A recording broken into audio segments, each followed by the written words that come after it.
आपका स्वागत है हनु एजुकेशन चैनल पर। आज का हमारा टॉपिक है चट्टानों एवं ज्वालामुखी। इस टॉपिक से क्वेश्चन कैसे बनते हैं एग्ज़ाम में, आज हम इस वीडियो में जानेंगे, जो आपके लिए बहुत ही सहायता करेगी। सो वीडियो को पूरा देखें। अगर वीडियो पसंद आए तो लाइक, शेयर एंड सब्सक्राइब करना ना भूलें। सबसे पहले हम जानेंगे कि चट्टानें क्या होती हैं। तो चट्टानें वो होती हैं, यह मैग्मा होता है ना, मैग्मा या लावा के जमने से बनती हैं चट्टानें। ठीक है, तो जो 3 टाइप की होती हैं, 3 प्रकार की होती हैं। ठीक है, चट्टानें।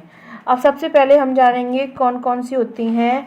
तो आग्नेय चट्टानें होती हैं, और दूसरी होती है हमारी अपसादी चट्टानें, और तीसरी होती है हमारी रूपांतरित चट्टानें। ठीक है, इग्नियस, सेडिमेंट्री रॉक्स और मेटमॉर्फिक रॉक्स। ठीक है, अब हम जानेंगे क्वेश्चन कैसे आते हैं इनसे। तो फर्स्ट है, जीवाश्म रहित चट्टानें कौन सी होती हैं। तो जीवाश्म रहित चट्टानें आग्नेय चट्टानें होती हैं, और ये परत रहित भी होती हैं। पूछ सकता है कि परत रहित चट्टानें कौन सी हैं, तो आग्नेय चट्टानें होती हैं। और कठोर भी क्या होती हैं, आग्नेय ही चट्टानें होती हैं। ठीक है, और इसमें चुंबकीय जो लोहा होता है, तांबा, सीसा, जस्ता, क्रोमाइट, मैग्नीज, सोना आदि ये पाए जाते हैं किसमें, आग्नेय चट्टानें में। ठीक है, नेक्स्ट है, काली मिट्टी का निर्माण किन चट्टानों के क्षरण से होता है। तो आग्नेय चट्टानों के क्षरण से होता है। नेक्स्ट है, संपूर्ण पृष्ठ के कितने प्रतिशत भाग पर अपसादी चट्टानें विस्तृत हुए। तो लगभग 75% पर हैं। ठीक है, अपसादी चट्टानें होती हैं, छोटी छोटी क्या होती हैं, चट्टानें होती हैं, और ये किसी स्थान पर जमा हो जाती हैं, मतलब इनको बोलते हैं हम अपसादी चट्टानें। ठीक है, नेक्स्ट है, रूपांतरित चट्टानें की उत्पत्ति किन चट्टानों से होती है। तो जो रूपांतरित चट्टानों की उत्पत्ति आग्नेय एवं अपसादित दोनों चट्टानों से होती है। किसकी, कायांतरित चट्टानें भी बोलते हैं इसको। क्या बोलते हैं, कायांतरित चट्टानें या रूपांतरित चट्टानें, एक ही नाम है ये। ठीक है, तो ये अगर एग्जाम में पूछे कि कायांतरित चट्टानों की उत्पत्ति कैसे होती है, तो आग्नेय एवं अपसादी चट्टानों दोनों से होती है। ठीक है, अब नेक्स्ट है, संगमरमर किस चट्टान का उदाहरण है। तो रूपांतरित चट्टान का उदाहरण है। ठीक है, कौन, संगमरमर। ठीक है, अब नेक्स्ट हम जानेंगे सर्वाधिक कठोर चट्टानें कौन सी होती हैं। तो सर्वाधिक कठोर चट्टानें रूपांतरित चट्टानें होती हैं।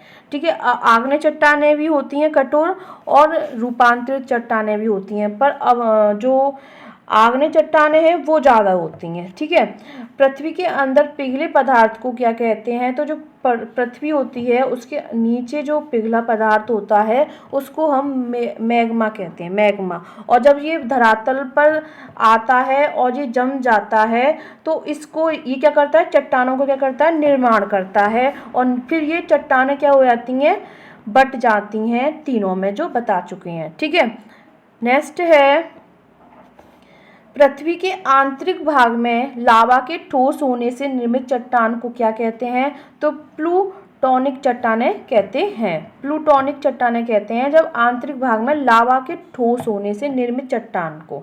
ठीक है, और ओजोस डेल सलाडो ज्वालामुखी के किस देश में अवस्थित है। तो जो ओजोस डेल सलाडो है वो अर्जेंटीना एवं चिली देश में है। ठीक है, नेक्स्ट जानेंगे कि ज्वालामुखी क्रिया में सबसे अधिक जल वाष्प गैस निकलती है। तो जो ज्वालामुखी क्रिया होती है तो उसमें सबसे अधिक क्या निकलती है, जल वाष्प बाहर निकलती है। फिर उसके बाद और भी गैसें निकलती हैं, कार्बन डाइऑक्साइड निकलती है, सल्फर डाइऑक्साइड भी निकलती है, नाइट्रोजन और हाइड्रोजन गैसें भी निकलती हैं। तो सबसे ज़्यादा कौन सी निकलती गैस है, जल वाष्प गैस निकलती है। ठीक है, इसको ध्यान रखना। अब हम जानेंगे सक्रियता के आधार पर ज्वालामुखी के कितने प्रकार हैं। तो सक्रियता के आधार पर ज्वालामुखी के 3 हैं। पूछ लेता है एग्जाम में कि कितने टाइप्स होते हैं, कितने प्रकार होते हैं। तो 3 हैं, सक्रिय ज्वालामुखी, सुषुप्त ज्वालामुखी और मृत ज्वालामुखी। ठीक है, वैसे ज्वालामुखी जो लंबे समय से सक्रिय नहीं हुए हैं किंतु भविष्य में कभी भी सक्रिय हो सकते हैं, उन्हें क्या कहते हैं। तो सुषुप्त ज्वालामुखी कहते हैं। नेक्स्ट जानेंगे कि ज्वालामुखी से निकलने वाले पदार्थ कौन से होते हैं। तो जब ज्वालामुखी से निकलने जो पदार्थ होते हैं उनको हमने 3 वर्गों में क्या कर दिया है, विभक्त कर दिया है। ठीक है, तो वो ये जो गैस एवं जल वाष्प, ज्वालामुखी उद्भेदन के समय सर्वप्रथम गैस एवं जल वाष्प बाहर आते हैं। इसमें जल वाष्प की मात्रा सर्वाधिक होती है और अन्य gas CO2, nitrogen, sulphur dioxide आदि प्रमुख होते हैं, जो हमने ऊपर पढ़ लिया। ठीक है, तो पहला क्या है, 3 वर्गों में विभाजित करने के लिए पहला कौन सा पॉइंट हमारा, गैस एवं जल वाष्प। ठीक है, दूसरा है विखंडित पदार्थ। इसमें धूल एवं राख से बनी चट्टानी टुकड़े, मटर के दाने के आकार वाले टुकड़े, कुछ इंच से लेकर कई फीट तक के व्यास वाले बड़े बड़े चट्टानी टुकड़े एवं अपेक्षाकृत बड़े आकार के टुकड़े आदि बाहर धरातल पर निकलते हैं। ठीक है, तो ये क्या है, हमारे ज्वालामुखी से निकलने वाले पदार्थ है। तो 2 चीज़ हमने जान ली। अब हम जानेंगे तीसरा, लावा। ज्वालामुखी उद्गार के समय भूगर्भ में स्थित तरल पदार्थ को मैग्मा कहते हैं। जब ज्वालामुखी के समय जो नीचे वाला पार्ट होता है उसको हम क्या बोलते हैं, मैग्मा। और जब मैग्मा धरातल पर आ जाता है तो ये क्या, उसे क्या बोलते हैं हम, लावा कहते हैं। और धरातल पर, जब ये धरातल पर आ जाता है तो ये ठंडा होने के बाद आग्नेय चट्टानें कहलाता है। ठीक है, मतलब चट्टानों में क्या हो जाता है, बट जाता है। ठीक है, अब हम जानेंगे नेक्स्ट, किस प्रकार के लावा में सिलिका की अधिक मात्रा पाई जाती है। तो अम्लीय लावा की मात्रा पाई जाती है। अंडमान निकोबार के नारकुंडम द्वीप पर स्थित ज्वालामुखी किस प्रकार की ज्वालामुखी है, तो सुषुप्त ज्वालामुखी है। माउंट किलिमंजारो की श्रेणी का ज्वालामुखी है, तो शांत ज्वालामुखी का है। ठीक है, अब हम जानेंगे कि बैथोलिथ,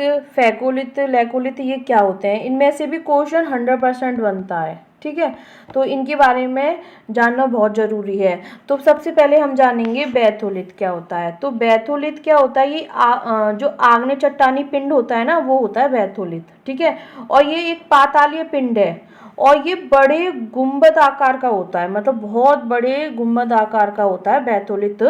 ठीक है, अब हम जानेंगे कि लैकोलिथ क्या होता है। लैकोलिथ क्या होता है, जब मैग्मा ऊपर की परत को जोर से ऊपर को उठाता है, जैसे कि ये ऐसे, ये है यूँ करके उठा रहा है ना, ये तो उठा रहा है तो ये गुंबद आकार का रूप में जम रहा है ना यूँ करके, तो यही हमारा क्या होता है, लैकोलिथ होता है। मतलब जब मैग्मा अंदर से पृथ्वी के जो है पृथ्वी के भूगर्भ से नीचे से मतलब निकलता है और धरातल पर आ जाता है, तो वो कई तरीके की क्या लेता है, शेप लेता है, तो उसके आकार पे इनके नेम दिए गए हैं। ठीक है, तो लैकोलिथ का हमने समझ लिया और यही पूछे जाते हैं। ठीक है, एग्जाम में।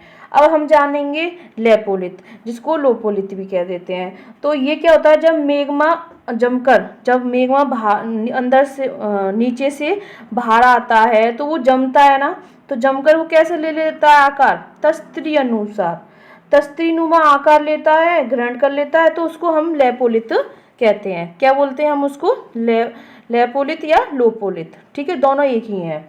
अब हम जानेंगे फैकोलिथ क्या होता है। तो फैकोलिथ में देखो, इसमें लिखा है कि जब मैग्मा लहरदार आकृति, देखो इसमें जो है लहरदार आकृति है ना ये, तो जब मैग्मा लहरदार आकृति में जमता है तो उसे हम क्या कहते हैं, फैकोलिथ कहते हैं। ठीक है, तो अब हम जानेंगे सिल क्या होता है कि जब मैग्मा भूपृष्ठ पर जो परत पे आता है, भूपृष्ठ के समांतर परतों में फैलकर जमता है, तो उसको हम क्या बोलते हैं, जैसे ये यहाँ से लेकर देखो यहाँ तक क्या कर रहा है, फैलकर जम रहा है ना, तो उसको हम क्या बोलेंगे, सील कहेंगे। ठीक है, नेक्स्ट जानेंगे हम डाइक क्या होता है। तो जब मैग्मा किसी लंबवत दरार, देखो ये क्या है, लंबवत दरार है ना, ये तो ये क्या है, डाइक है।